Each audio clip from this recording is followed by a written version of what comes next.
So this is a little demo of an idea I came up with. I mean, it might have existed before I thought of it. I'm sure if I Googled it, I could find many examples. But anyways, this is what I came up with. Last year, I made seed tape. So I just took toilet paper, which I folded in half, and I lay out my seeds. But I used the square foot gardening method, so I ended up having to cut all my tapes and lay them out. So this year, I just went to the dollar store and bought the cheapest paper napkins, which turned out to be 12 by 11 3/4, almost a square foot. And I'm using the same principle I used for the seed tape, which is I just take slurry, try to make it a little thicker, you get wet spots, of, so you see it's not falling off, of flour and water. And then you put the appropriate spacing for the seeds that you're planting according to your square foot gardening chart. But you can do it for anything. I'm going to be planting green onions, so they are basically planted about an inch apart from one another. By doing this, you save seeds because you don't drop any. Your spacing is consistent. And it's very organized because I put all these blobs on, then I take seeds. Of course, the smaller the seeds, the harder and more tedious it is, but it gives you a lot of time for dreaming about your future garden. And then, when it's all finished, each sheet, I have lots, before you lay them down, you label them. So that's very, very, very important because you're going to have a lot. And then you arrange it like a garden in a box, and you can sow it by bed. You can sort it by bed. You can sort it by planting time and bed. You can sort it by companions. You can sort it by any way you want. And you can have, plant this in April, plant this in May and June, all nicely laid out. And you just lay this out in your garden and you soak it with water, soak it. You give it a good spray with water so that it starts to break down and decompose right away. You put the requisite amount of soil on top, or compost on top, and off you go.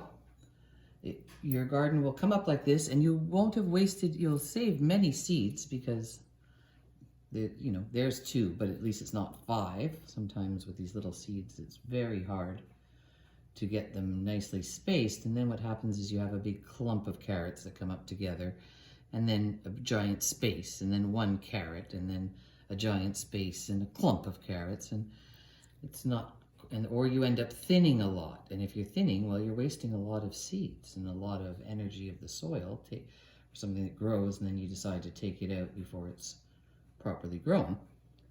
So, unless you want to eat it when it's small. So this is a square foot gardening technique.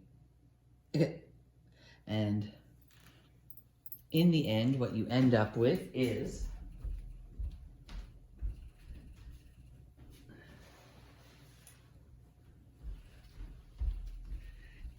a garden that you can easily sort into a box. I haven't sorted this yet. And what I also do at the same time, I splurged at the dollar store. So I bought and the napkins should be the cheapest ones, are basically 12 by 12, and they will disintegrate readily. I splurged and I bought these giant tongue depressor things. And another tip I'm sharing with you, when you make garden labels, use an ink pen. Do not use Sharpies or permanent markers. They fade in the sun quite rapidly, and within 2 weeks you'll have a giant garden with a bunch of little tiny green sprouts and no idea what's coming up.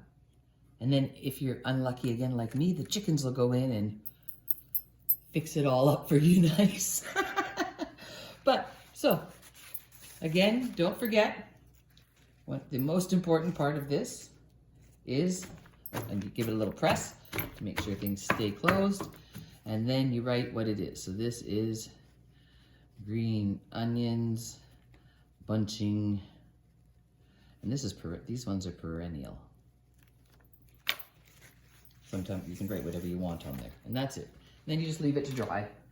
When it's dry, stack them up in a box and you have your garden ready to go, and you spent all that time thinking and planning, and your garden should be very nice and organized and you won't waste any seeds. Ta-da! Oh, you can also do alternate. Oh, maybe I'll save that, but I want to plant chard and kale in 2 kind of rows in a flower bed. So I just did my chard up front, my kale in the back. I labeled them both, so now I can just lay them out, and that will happen too. So it's a really cool, inexpensive way to up your garden game and have a lot of fun in the winter and be ready to go for spring. Hope you enjoyed that.